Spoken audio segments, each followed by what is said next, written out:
Di sebuah desa terpencil, terdapat sebuah rumah tua yang sudah puluhan tahun ditinggalkan. Rumah itu berdiri di tepi hutan, dengan jendela-jendelanya yang berdebu dan pintu kayu yang lapuk. Penduduk desa menyebutnya rumah bayangan, karena setiap malam, orang-orang yang lewat sering melihat siluet seseorang berdiri di jendela, meskipun tidak ada yang tinggal di sana.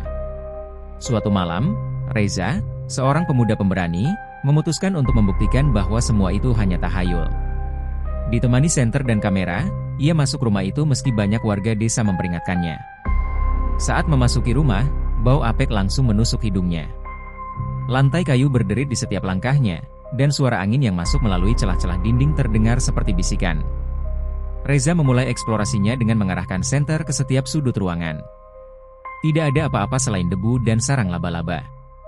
Namun, saat ia mengarahkan senternya ke cermin tua di ruang tamu, ia merasakan bulu kuduknya meremang. Dalam pantulan cermin, terlihat bayangan seorang wanita berdiri di belakangnya. Reza berbalik dengan cepat, tapi tidak ada siapapun di sana. Hanya halusinasi, gumamnya, mencoba menenangkan diri. Ia melanjutkan ke lantai atas, di mana ia menemukan sebuah kamar dengan jendela yang menghadap ke jalan desa. Di kamar itu, ia menemukan sebuah buku harian tua. Halaman-halamannya berisi tulisan tangan yang semakin lama semakin sulit dibaca. Namun, satu kalimat yang berulang-ulang tertulis jelas, aku tidak akan pergi sendirian." Saat Reza membaca, ia mendengar suara langkah kaki di belakangnya. Ia membalikkan badan, tapi sekali lagi, tidak ada siapapun. Namun, kali ini, jendela di belakangnya perlahan terbuka dengan sendirinya. Angin dingin menerobos masuk, membawa serta suara bisikan. Kata-kata itu terdengar jelas di telinga Reza, kau datang untuk menemani, kan?" Reza berlari keluar kamar, turun ke lantai bawah dengan napas memburu.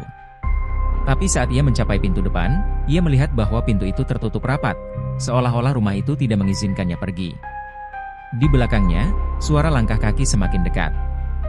Ia berbalik dan melihat wanita berambut panjang dengan gaun putih lusuh berdiri di tangga. Wajahnya pucat, matanya kosong, dan senyum menyeramkan terukir di bibirnya. Reza berteriak, tapi suara itu tidak keluar. Wanita itu mendekat, tangannya terulur, dan berbisik, "Kau milikku sekarang." Keesokan harinya, penduduk desa menemukan kamera Reza di depan rumah tua itu. Ketika mereka memeriksa hasil rekamannya, video terakhir menunjukkan Reza berlari ketakutan, diikuti oleh suara tawa menyeramkan. Setelah itu, hanya ada gambar gelap dan suara pintu tertutup rapat.